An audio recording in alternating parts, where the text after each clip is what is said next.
Welcome back to the rest of the story. Now, I did an impromptu thing tonight. I had no intention of doing this when I started, but we unhooked the Rhino 4155 out on a bean field, and we got a bunch of rain here lately, and the jack stand for it settled down into the dirt, the mud. Well, the 7600's drawbar is about a foot higher than the 4020s. So, 4020 to the rescue. I went out and was able to hook onto the mower with the 4020. I did not bother hooking up the hydraulics.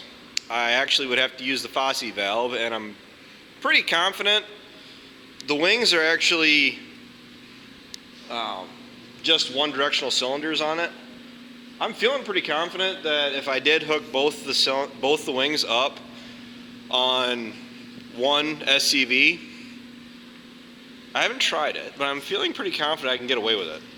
Because to drop it down, all I would do, if I put them both on the raise and lower, or one on the raise and one on the lower side of the SCV controller lever, if I went through and put the lever to float, which in turn opens up the SCV, and it allows the hydraulic oil to naturally, on its own, flow out of the cylinder, which is exactly what I do when it's hooked up to the 7600 as it is. And thus, to raise the wings, all I would have to do is push the lever ahead to raise one wing and pull it back to raise the other. I may try that just to confirm that I can do that, because now in my head it should work. I'm not sure why it wouldn't. But the reason I didn't hook the hydraulics up is because I didn't intend on cutting any stalks with it. I really just wanted to get it into the shed here in the dry so I can get it on the 7600, because I got about 85 acres of stalks that I'm planning on cutting yet. So, in just a spur of the moment thing, I did have my camera on me. I went ahead and I just cut 2 passes with the 4020. It's just corn stalks. But for the record, those of you that watch this video, because it's coming up after my commentary here, the mower is actually picked all the way up. You can see the back end is actually tilted forward. With it all the way up, the front end of that is actually not too far off from how low it is when I lower it on the 76. So I didn't have it laid down flat where it was actually grinding up the stalks. Granted, all it was really doing was knocking down the standing stalks, and the field is actually kind of wet, so I didn't want to get too carried away. But for what I did, I ran it in second and third gear, second down and third gear back. It did get the 4020 warmed up, which is a workout is really what I had in mind anyway. But honestly, on some of our more gently rolling fields like Rockville and Ryan's Place, I see no reason why, if we needed it, if we were in a bind where all the other tractors are tied up, and when I mean all the other tractors, I mean the 76, and the 4020 is sitting available, and we have to go grind up some corn stalks, I see no reason why we wouldn't go ahead and put it on the 4020. It did handle it very well. Might not be able to drive as fast as we can with the 76, but this Rhino 4155 does seem to pull very well. It is a very heavy machine, but it doesn't really feel like it's going to push you around too much, at least in the field. I really wouldn't want the 4020 on it out in the pasture, for the simple fact of some of our pastures do get really steep, and I would rather not get ourselves into a situation where we end up damaging the 4020 or the mower. So that's just that. Now it is on the 540, and the video you guys are about to watch is I'm not planning on I'm not planning on editing it at all. I'm just going to upload it just like this video together, and you guys can listen to the 40/20 run in all of its glory. So hope you guys appreciate it.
out for, wasn't it?